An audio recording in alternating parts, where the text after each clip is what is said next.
recently, many believed that the promise of progress in the 21st century would enable us to move beyond the barbaric horrors of the past towards a better and brilliant future. Many believed that we could go about our comfortable lives and that evil will simply pass us by. It will not.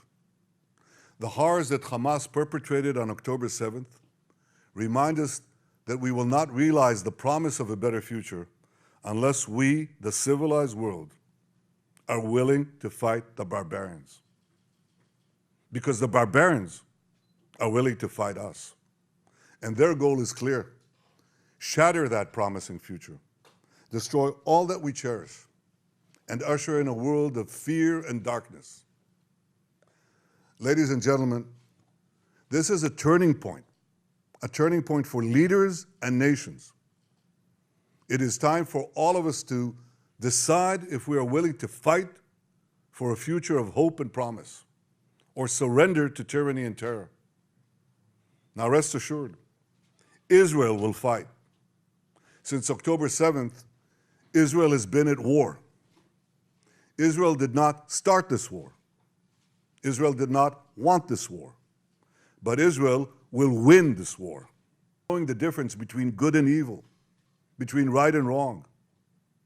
It means making a moral distinction between the deliberate murder of the innocent and the unintentional casualties that accompany every legitimate war, even the most just war.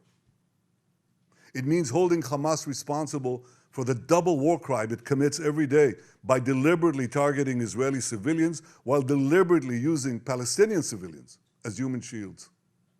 It means making clear that the use of human shields is not only an immoral tactic of terror, but also an ineffective one. Because as long as Hamas's use of Palestinian human shields result in the international community blaming Israel, Hamas will continue to use it as a tool of terror, and so will others.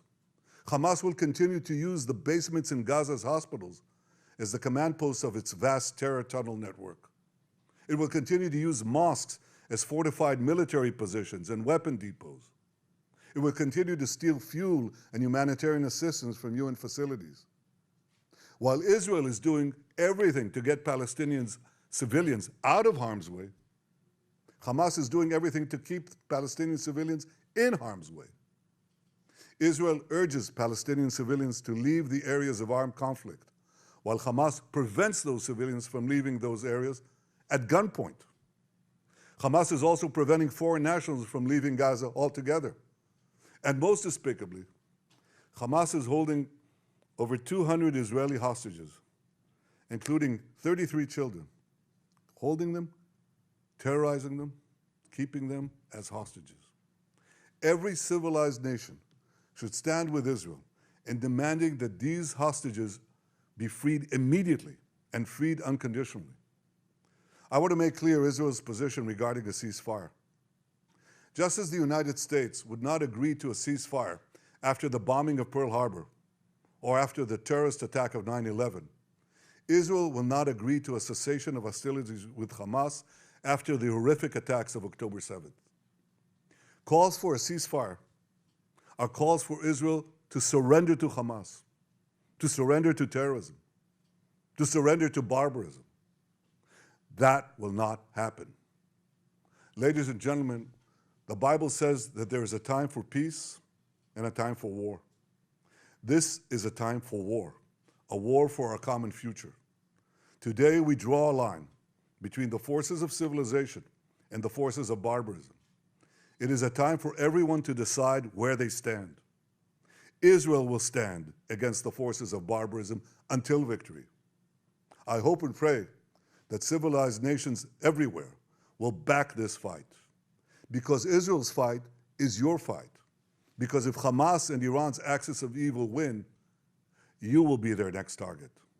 That's why Israel's victory will be your victory. But make no mistake, regardless of who stands with Israel, Israel will fight until this battle is won, and Israel will prevail.